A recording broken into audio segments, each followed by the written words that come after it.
Kumusta po kayo? Bago po ang lahat, first things first.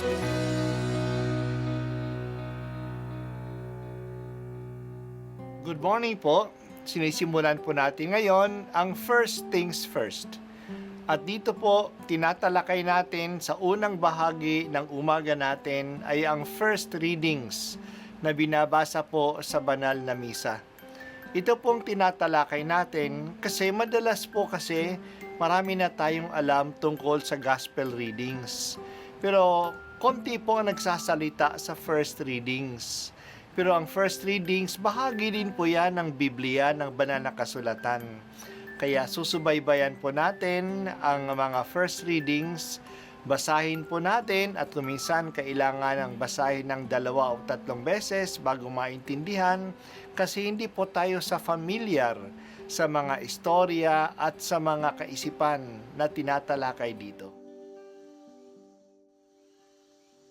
Noong mga araw na iyon, ipinasabi ng Panginoon kay Akaz, "Humingi ka sa akin ng palatandaan, maging sa kalaliman ng Sheol o sa kaitaasan ng langit." Sumagot si Akaz, "Hindi po ako hihingi, hindi ko susubukin ng Panginoon." Sinabi ni Isaias, "Pakinggan mo, sambahayan ni David, kulang pa ba ang galitin ninyo ang mga tao, na pati ang aking Diyos ay inyong niyayamot? Kaya nga't ang Panginoon na rin ang magbibigay ng palatandaan. Maglilihi ang isang dalaga at manganganak ng lalaki, at ito'y tatawaging Emmanuel, sapagkat ang Diyos ay sumasa atin." Ang salita ng Diyos. Salamat sa Diyos. Mahalaga ang kapistahan ng pagbabati ng anghel kay Maria. Natutuwa tayo sa araw ng Pasko, December 25. Ito ang pagsilang sa anak ng Diyos na naging tao. Pero nagsimulang naging tao ang Diyos hindi noong pagsilang sa Kanya, kundi sa paglihi sa Kanya. Nagsisimula ang buhay ng isang tao sa paglilihi sa Kanya. Si Jesus ay pinaglihi ng Birheng Maria 9 months before Christmas. That is March 25. Ang pagbati ng anghel kay Maria at ang pagtanggap ni Maria ng alok ng Diyos na maging ina ng kataas-taasan. Ang paglilihi ni Birheng Maria kay Jesus ay ang katuparan ng tanda na binigay ni Propeta Isaías kay Haring Akaz. Mga 700 taon na ang nakaraan. Noon, nasa mahigpit na kalagayan ng Jerusalem at ang haring si Akaz. May bantang sasalakayin ng 2 kaharian ng Syria at ng Israel ang Jerusalem upang palitan nila ang haring si Akaz. Gusto nilang magkaisa silang 3 laban sa lumalakas na impero ng Assyria. Pero ayaw ni Haring Akaz na sumama sa kanilang koalisyon. Kaya sasalakayin nila ang Jerusalem upang palitan si Haring Akaz. Habang naghahanda si Akaz sa pagsalakay ng 2 hari, lumapit sa kanya si Propeta Isaías at binigyan siya ng assurance na huwag matakot kasi hindi mangyayari ang banta ng 2 hari. Hindi masasalakay ang lungsod. Upang maniwala siya dahil sa sinabi ng Diyos, humingi siya ng tanda. Kahit na anong tanda, hindi naniwala si Haring Akaz. Ayaw niyang humingi ng tanda. Kahit na ayaw niya, nagbigay ang Diyos ng tanda.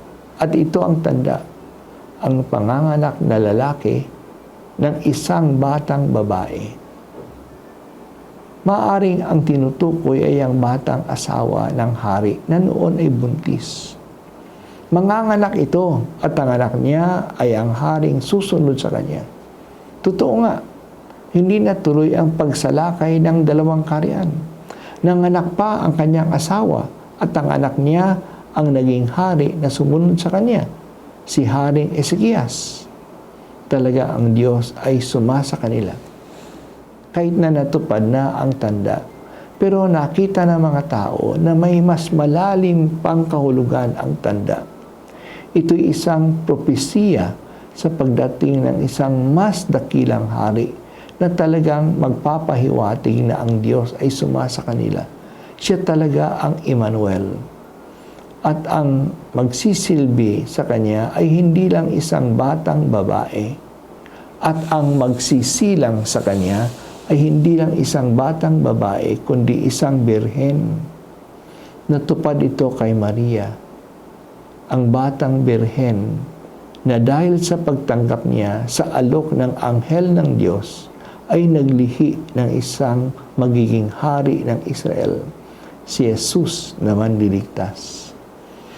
Naging anak ng Diyos naging anak ng tao ang anak ng Diyos dahil sa pagiging masunurin ni Maria sa plano ng Diyos.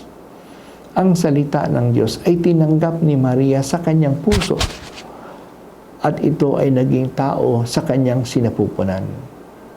Ang pagpapakumbaba ni Maria na itinuturing niya ang sarili niyang siya'y alipin lamang ng Panginoon ay nagdala ng kadakilaan sa tao na ang Diyos na naging kapwa na natin. Ito ay nangyari din sa pagkatapat ang Diyos sa kanyang pangako. Matagal na panahon ang pag-aantay para matupad ang tanda ng katapatan ng Diyos. Matagal ng panahon, 700 taon na nakaraan, pero ito'y natupad. Hindi pabaya ang Diyos sa kanyang salita. Talagang maaasahan ang kanyang salita. Ito rin ang basihan ng pagiging masunurin ni Maria. Ang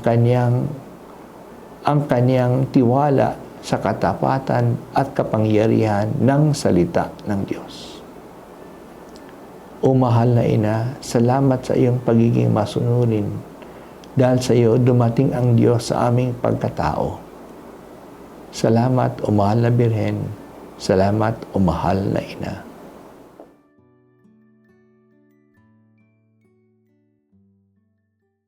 At ako po ay si Bishop Broderick Pabilio dito sa First Things First.